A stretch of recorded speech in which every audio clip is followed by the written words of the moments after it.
What's up, family? Welcome back out of the darkness. I am Q. What a tangled web has been woven. So now we know that Mitch MCConnell sold us out. He sold the country out. If you guys remember correctly, over on the locals channel, I spoke to you guys and I told you, watch out for the Senate.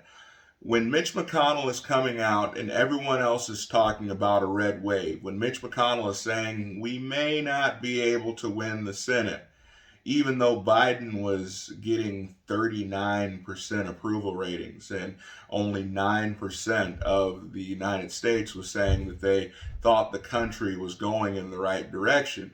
With such low opinions of the current administration, why would the Republicans have a hard time winning the Senate? And why would someone who stands to be the majority leader, why would he try to curb expectations? Wouldn't he be excited about what was going on? Well, now we know why. So Trump is definitely not a fan of Mitch MCConnell, and Mitch MCConnell is no fan of Trump's. And so as we speak, Mitch MCConnell is in a meeting with Chuck Schumer, and the discussion is how to do away with MAGA Senate sympathizers, right? So people who are in the current Senate or have been elected to the Senate that are MAGA Republicans. How to do away with those? Well, please explain to me why would Mitch MCConnell be looking to get rid of MAGA Republicans in the Senate? Well, now we know why.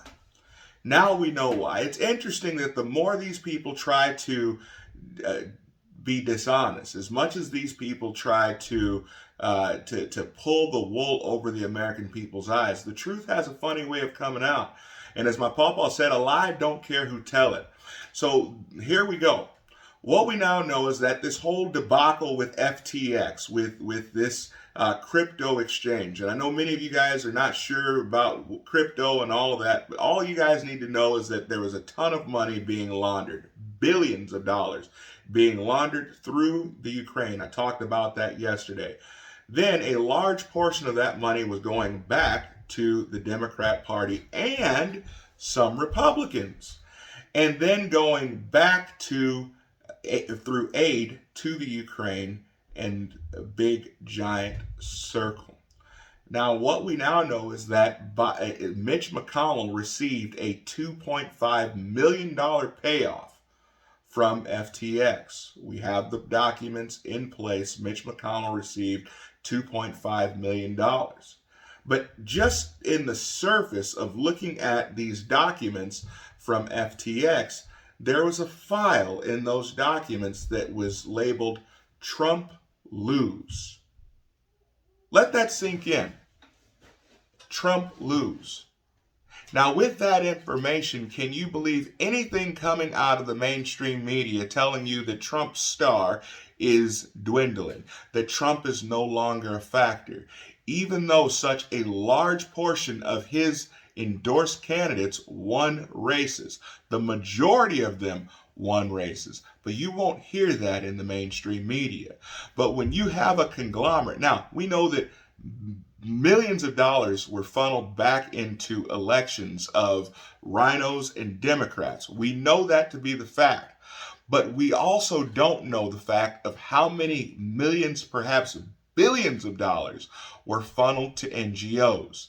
We're going to continue following the money, but let those two things sink in.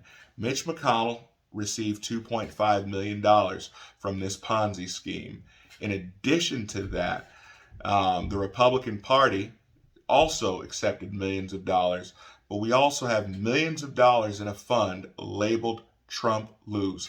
Comment below, share this video, make sure you are subscribed. Majority of you guys watching this video are not subscribed. I need your help. Please subscribe, like the video, and turn on your notifications. I'll see you guys next time. We will get to the bottom of this.